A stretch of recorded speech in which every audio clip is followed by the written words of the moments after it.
Kunar Province, eastern Afghanistan. 2009. The mountains here do not care about human ambition. They rise in jagged walls above river valleys that funnel cold air down from the Hindu Kush. And on a clear night, which most nights are, at this altitude, you can see every star that has ever been named, and 1,000 that have not. The village below sits at the end of a dirt track that appears on no official map. It holds perhaps 40 houses, perhaps 200 people. And somewhere inside it, in a mud-walled compound near the northern edge, sits a man who has ordered the deaths of 11 American soldiers in the previous 8 weeks. He does not know tonight is the last night he will sleep in his own bed. 3 kilometers to the south, moving without light, without sound, without the kind of human clumsiness that announces itself in the dark. 8 men are already in position. They have been watching the compound for 42 minutes. They know which room he sleeps in. They know how many armed men are with him. They know the positions of the guards, the layout of the walls, the location of the dog that will bark if startled, and precisely where each of them needs to be the moment the signal comes. They carry this knowledge the way surgeons carry technical precision,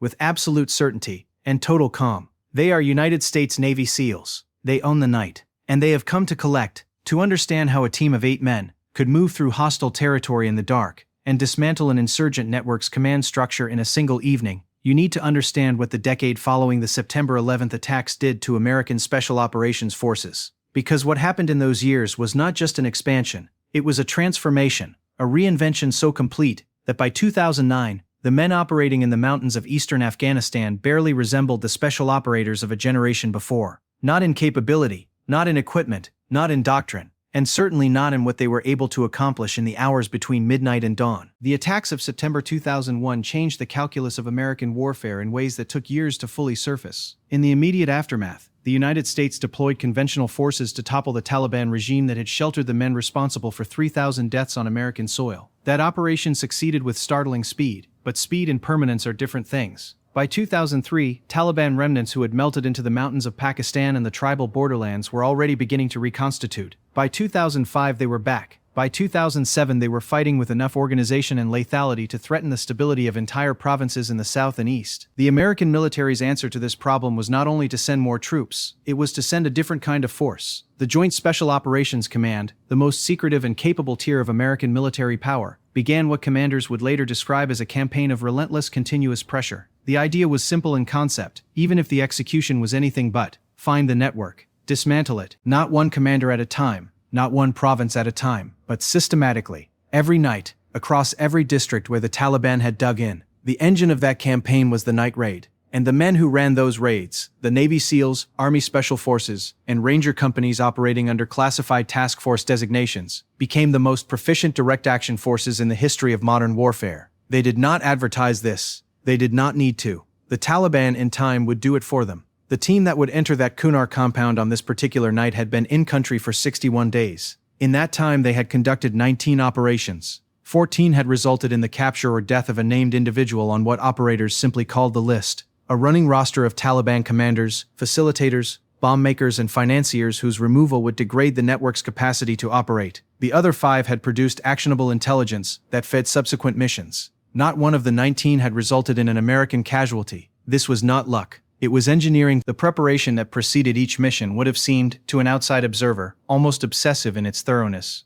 Days before the Kunar raid, intelligence analysts at a forward operating base outside Jalalabad had been cross-referencing signals intercepts, informant reports, drone footage, and pattern-of-life data to build what they called a target package, a complete and current picture of the man they were going after, his habits, his associates, his vulnerabilities.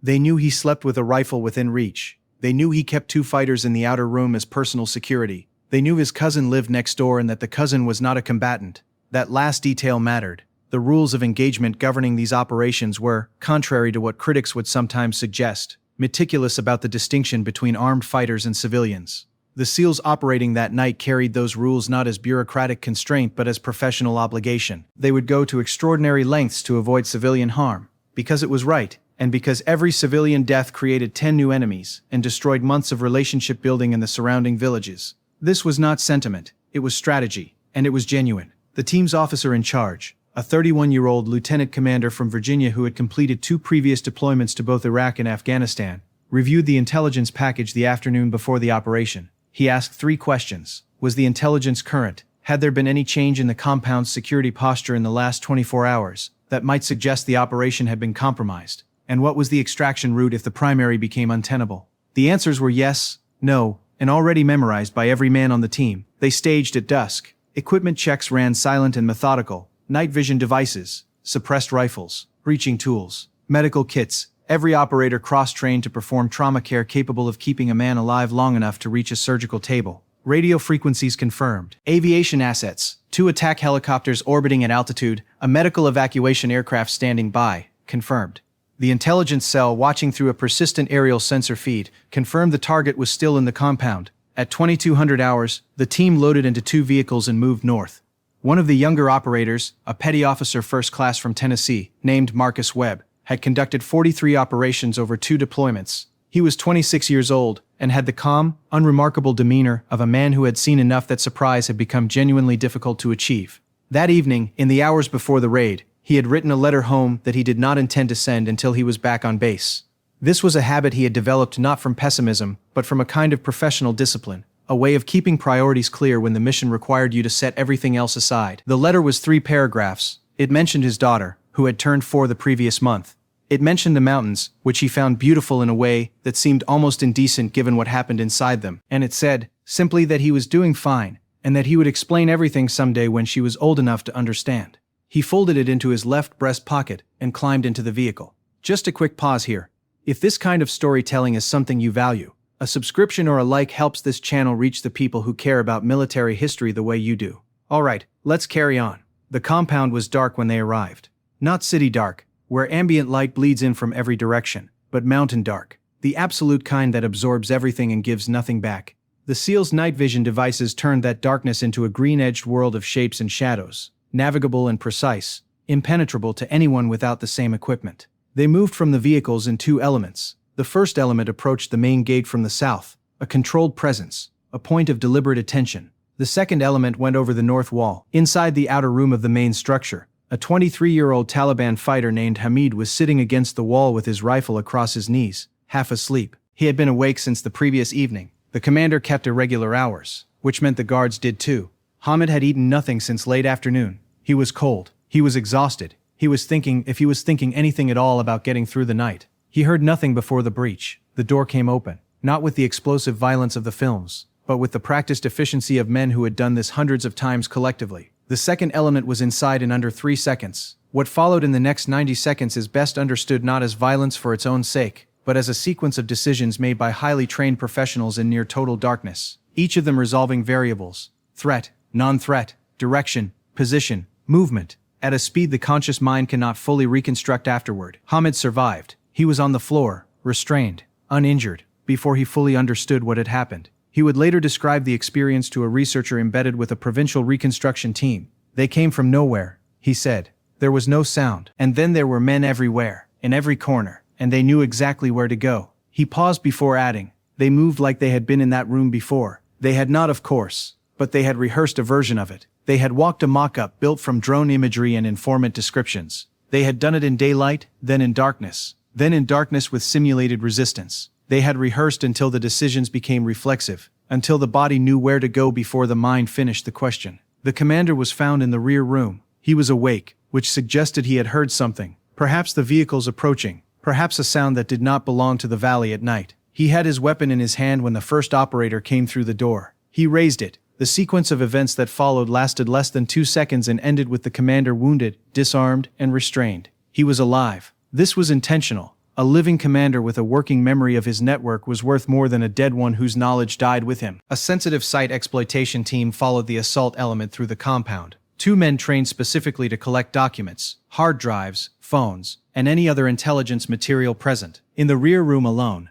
they found a notebook containing names, locations, and what appeared to be a financial ledger. In a storage space beneath a false floor, they found enough materials to construct 4 improvised explosive devices that would never be placed on a road, would never be triggered beneath an American vehicle, would never take another life. The entire operation, from the moment the north wall was crossed to the moment the team was back at the vehicles with their detainees and collected material, took 11 minutes. Back at the forward operating base, the intelligence team spent the next 72 hours working through what had been recovered. The notebook alone generated 3 subsequent operations. The financial ledger led analysts to a funding network that extended from the border region deep into Pakistan. One thread from that ledger eventually connected to a man whose removal, months later, effectively ended the cell's ability to coordinate attacks in the Kunar Valley for the better part of a year. Marcus Webb was back on base by 2 in the morning. He retrieved the letter from his breast pocket, noted it no longer needed to be sent, and placed it in the drawer where he kept the others. There were 43 letters in that drawer. The operation was never publicly acknowledged.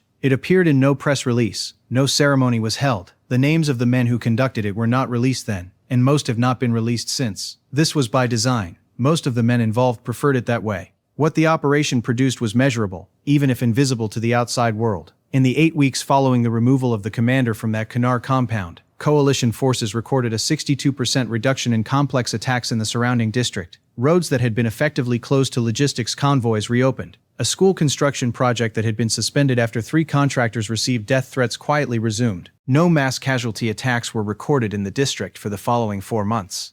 These are not abstractions. They are the kind of concrete change in daily life that the people who live in a place notice immediately and remember for years. The commander was transported to a detention facility. He was treated for his wound. He was interrogated under legal oversight by trained personnel. He did not cooperate fully, but he cooperated enough. His network, which had operated with considerable freedom for nearly 2 years, never recovered its former coherence. Hamid, the young fighter found in the outer room, was released after screening confirmed he was not a principal figure in the network. He returned to his village. What he told the men in his community about what he had experienced. Those things are not recorded in any document, but the word spread, as it always does in small communities. The specificity of it, the silence of it, the certainty, the fact that the Americans had known exactly where to go, exactly who they were looking for, exactly where he kept his weapons and his records. Among Taliban fighters operating in eastern Afghanistan during the years of the most intensive night raid campaign, the experience was described in terms that went beyond military frustration. One fighter, interviewed years later by a journalist, put it this way: "You can fight an enemy you can see. You can prepare for an enemy you understand. But these men, they were not understandable. They came from the dark knowing everything, and they were gone before you could react." There is a version of this story that is simply a tale of American military superiority, of technology, training, and resources deployed against a less capable adversary. And that version is not wrong exactly. The United States invested extraordinary resources into building the night raid capability that its special operations forces deployed in Afghanistan. The equipment, the intelligence apparatus, the years of selection and training, these represented investments that no insurgent network could come close to matching. But that version misses something important. Because what made those 8 men genuinely dangerous in that Kunar compound was not primarily their equipment. It was their preparation. Their discipline, their willingness to rehearse until excellence became automatic. Their ability to hold enormous complexity, tactical, legal, human, in mind simultaneously, and to act on all of it correctly under conditions that strip most people of the capacity to act at all. These were not superhuman men. They were men who had chosen, repeatedly and deliberately, to become something more than they had been. Marcus Webb came home from that deployment. He went on others. The SEALs lost men in Afghanistan over those years. Brave men, irreplaceable men, fathers, brothers, sons from Tennessee, from Virginia, from California and Ohio and Texas. Their names are on memorials now, and on the lips of teammates who carry the specific, unshared weight of having known them, not as symbols, but as people who had particular laughs and particular ways of checking their gear, and particular things they were looking forward to when they got home. The night raid campaign generated legitimate debate, and some of that debate was serious and necessary. Questions about the long-term effects on civilian populations, about the strategic limits of removing one commander when 2 more step into the vacuum, about whether tactical excellence can substitute for political strategy. These questions deserve honest engagement. The history of counterinsurgency is full of tactical victories that failed to resolve the deeper problems they were sent to address. Afghanistan, in the long arc of its own history, resists simple conclusions. It always has. But what remains, when you strip away the geopolitics and the doctrine and the strategic arguments, is something simpler. 8 men went into the dark. They did what they had spent years training to do. They came back. And somewhere in the mountains of Kunar, a school that had been closed for 3 months opened again. Whether that is enough, whether it was ever enough, these are the questions that outlast every operation, every campaign, every war. Questions that the men who fought them carry home in their breast pockets, folded next to letters their daughters haven't read yet. They do not have easy answers. They may not have answers at all. But the men who asked them, the ones who kept 43 unsent letters in a drawer, they asked them anyway, quietly, every time they came back. That, perhaps, is what courage looks like from the inside.